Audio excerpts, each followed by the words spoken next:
Hello everyone, आज हम discuss करते हैं एनसीईआरटी एक्सरसाइज क्वेश्चन। तो हमारे पास नेक्स्ट 9th क्वेश्चन है। A stone is thrown vertically upward with an initial velocity of 40 metre per second. अब हमने कोई एक ऑब्जेक्ट कंसीडर किया और उस ऑब्जेक्ट को हम वर्टिकली अपवर्ड डायरेक्शन में थ्रो कर रहे हैं। अब देखो, और जब हम किसी ऑब्जेक्ट को वर्टिकली अपवर्ड डायरेक्शन में थ्रो करते हैं तो उसकी कुछ ना कुछ इनिशियल वेलोसिटी होती है। वो इनिशियल वेलोसिटी आपको गिवन है कितनी, 40 मीटर पर सेकेंड। अब आपको पता है कि जब हम किसी ऑब्जेक्ट को वर्टिकली अपवर्ड डायरेक्शन में थ्रो करते हैं तो एक हाइट तक राइज होने के बाद उस ऑब्जेक्ट की वेलोसिटी क्या हो जाती है, 0 हो जाती है, और वो जो ऑब्जेक्ट है वो वापस अर्थ के टुवर्ड्स मूव करना स्टार्ट कर देता है। इट मीन्स उस ऑब्जेक्ट की फाइनल वेलोसिटी क्या होगी, 0 होगी। जब उसकी फाइनल वेलोसिटी 0 हो जाएगी तो वो वापस अर्थ के टुवर्ड्स मूव करना स्टार्ट कर देगा। अर्थ उसके ऊपर ग्रेविटेशनल पुल लगाएगी, वो ऑब्जेक्ट वापस अर्थ की सरफेस पर जाकर गिरेगा।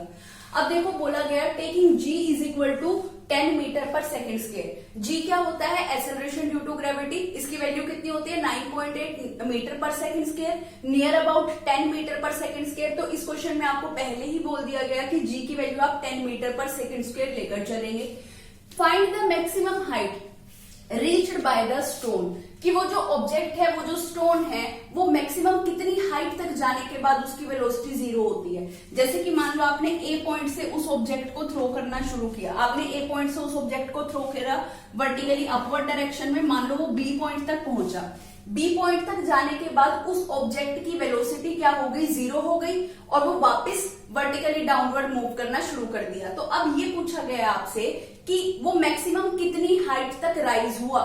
हमने 40 मीटर पर सेकेंड की वेलोसिटी से उसको अपवर्ड डायरेक्शन में थ्रो किया, तो कितनी हाइट तक राइज होगा, कितनी हाइट तक ऑब्जेक्ट जाएगा। तो मींस ए से बी तक के बीच का डिस्टेंस आपको फाइंड आउट करके बताना है।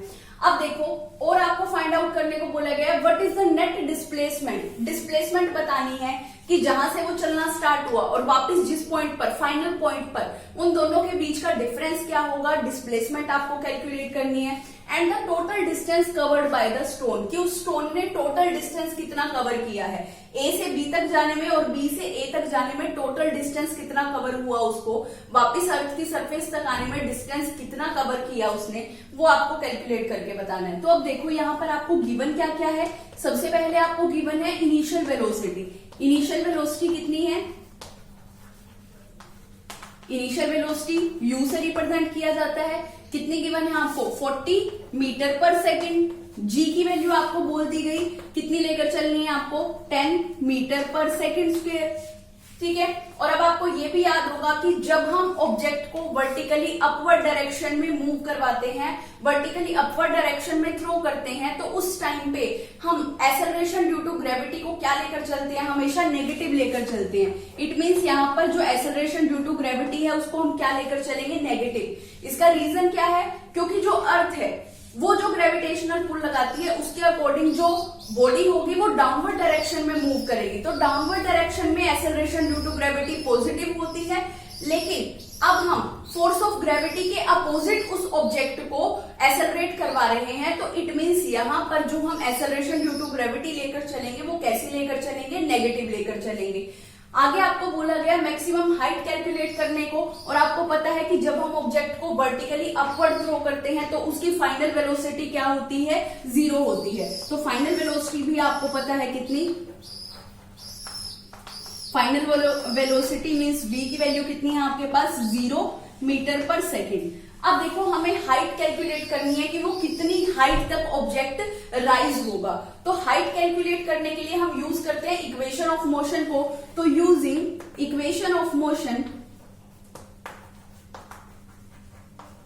Equation of motion third use कर लेते हैं। थर्ड इक्वेशन ऑफ मोशन क्या होती है, v square is equal to u square plus 2gh। अब देखो, g की वैल्यू को हमें नेगेटिव लेकर चलना है।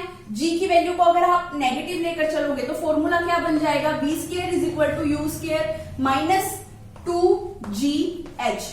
बिकॉज, क्योंकि यहां पर हम क्या लेकर चल रहे हैं, एक्सेलरेशन ड्यू टू ग्रेविटी को नेगेटिव लेकर चल रहे हैं, इसलिए साइन क्या हो गया, नेगेटिव हो गया।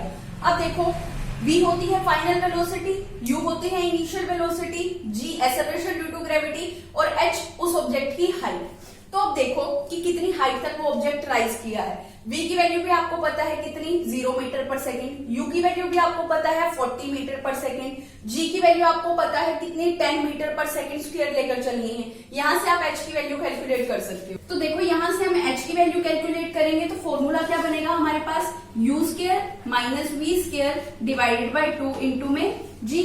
ठीक है, अब देखो हमारे पास सारी वैल्यूज हैं, वैल्यूज को यहाँ पर पुट करो तो h की वैल्यू आपके पास कितनी आएगी, u स्क्वायर की वैल्यू आपको पता है कितनी 40 मीटर पर सेकेंड मींस 40 का स्क्वायर, माइनस v स्क्वायर की वैल्यू आपको पता है v की वैल्यू कितनी है 0 तो 0 का स्क्वायर डिवाइडेड बाय 2 इंटू में g की वैल्यू आपको पता है कितनी, क्वेश्चन में बोला गया कि 10 मीटर पर सेकेंड स्क्वायर लेकर चलनी है तो इट मीन्स 10। तो यहां से आप कैलकुलेट करेंगे h की वैल्यू आपके पास कितनी आएगी 80 मीटर्स।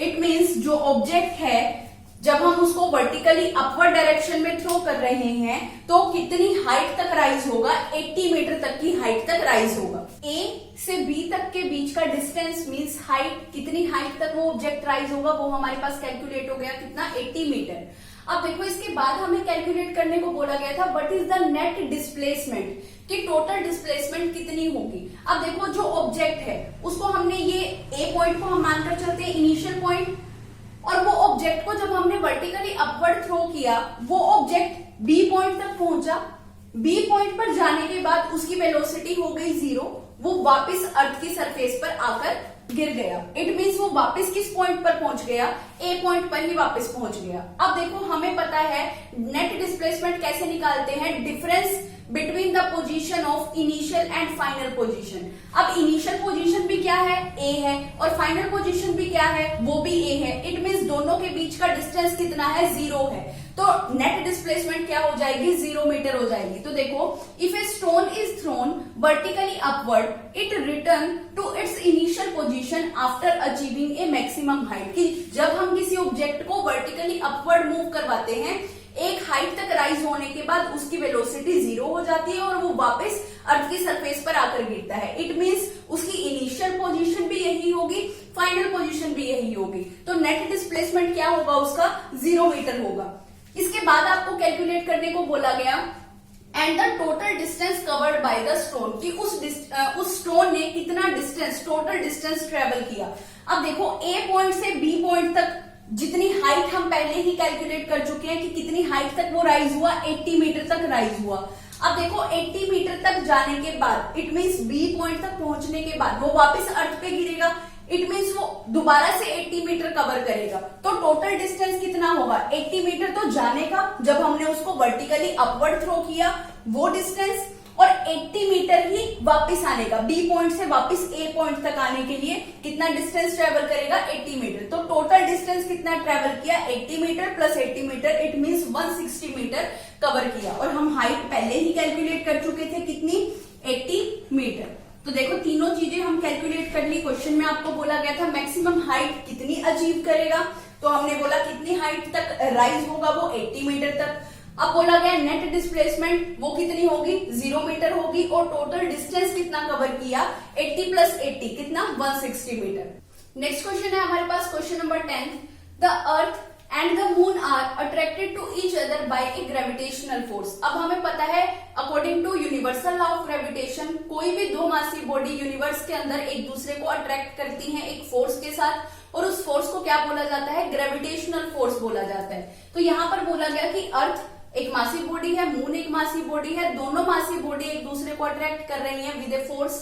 कौन सा फोर्स ग्रेविटेशनल फोर्स के साथ। Does the earth attract the moon with a force, earth जिस फोर्स से मून को अट्रैक्ट कर रही है क्या वो ग्रेटर है स्मॉलर है या फिर सेम फोर्स है with which the moon attract, कि जितने फोर्स से मून उसको अट्रैक्ट कर रहा है, अर्थ मून को अट्रैक्ट कर रही है मून अर्थ को अट्रैक्ट कर रही है, दोनों के बीच में लगने वाला फोर्स इक्वल है या फिर अर्थ का फोर्स ज्यादा है या मून का फोर्स ज्यादा है, यही आपको बताना है।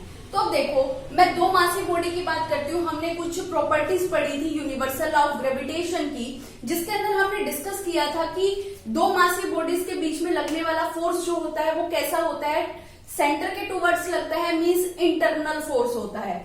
और देखो ये जो लगने वाला फोर्स होता है, एक तो ये इनका मैग्नीट्यूड क्या रहता है, सेम रहता है, और दूसरा ये अपोजिट डायरेक्शन में एक्ट करता है।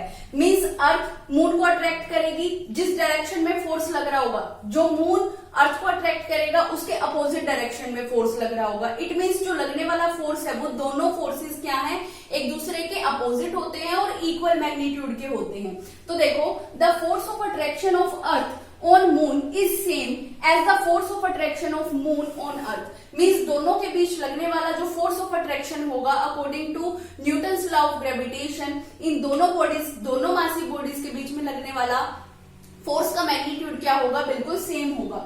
रीजन क्या है, reason is that force exerted by them on each other are is internal force. उनके बीच जो लगने वाला फोर्स है वो कैसा फोर्स है, इंटरनल फोर्स है। And the force have equal magnitude and opposite direction. और जो इन दोनों मासिव बॉडीज पे लगने वाला फोर्स है उनका मैग्नीट्यूड भी सेम है और वो दोनों फोर्सेस अपोजिट डायरेक्शन में लग रहे हैं। तो इस वजह से दोनों मासिव बॉडीज के बीच में लगने वाला फोर्स क्या होगा, इक्वल होगा।